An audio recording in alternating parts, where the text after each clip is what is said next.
So అన్న అయితే మన స్టోర్కి విజిట్ చేశారు. ఇవాళ ఏం ఫోన్ తీసుకున్నారు అన్న? సో నేనైతే ఈరోజు 16 Pro Max అయితే తీసుకున్నా. యాక్చువల్లీ నేనైతే ఎక్స్పెక్ట్ చేయలేదు, డే 1 దొరుకుతాను ఎక్స్పెక్ట్ చేయలేదు. ఎందుకంటే నార్మల్గా ఆన్లైన్లో బుక్ చేసుకుంటే 22nd 23rd చూపిస్తున్నాయి డెలివరీస్. బట్ నాకేంటంటే డే 1 కావాలా, ఆన్ ది స్పాట్ కావాలా. సో నాకు జయరామ్ బ్రో మార్నింగ్ 10:30 కాల్ చేసి అన్న నీ ఫోన్ రెడీగా ఉంది వచ్చేసి అన్నాడు. ఓకే, అండ్ ఇప్పుడు మన అందరి కోసం మన దగ్గర కస్టమర్స్ వస్తారు కదా, అండ్ అన్న ఏంటనంటే 15 Pro Maxని ఎక్స్చేంజ్ చేసి 16 Pro Max తీసుకున్నారనమాట. సో మీకు కూడా ఏంటనంటే ఈవెన్ ఎక్స్చేంజ్ ఆప్షన్ ఉంది అండ్ దుబాయ్ ట్రిప్ కూడా ఉంది కదా. మీకు త్రీ లక్కీ సబ్స్క్రైబర్స్ని, ఒకరేమో ఫస్ట్ దుబాయ్కి, first lucky subscriber have an opportunity go for Dubai, complete free trip. ఓకేనా, మొత్తం జయరామ్లో చూసుకుంటాడు ట్రిప్.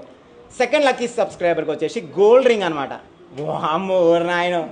అండ్ థర్డ్ లక్కీ సబ్స్క్రైబర్స్కి వచ్చేసి 25,000 రూపీస్ క్యాష్ ప్రైజ్ అనమాట. సో ఇంకా ఖచ్చితంగా మీరు కూడా పార్టిసిపేట్ చేయండి. ఇది పార్టిసిపేట్ చేయడం చాలా సింపుల్. మీరు వచ్చి ఫోన్ ఎక్స్చేంజ్ చేయొచ్చు, లేదంటే ఏదైనా ఓన్లీ ఫోన్కి సంబంధించి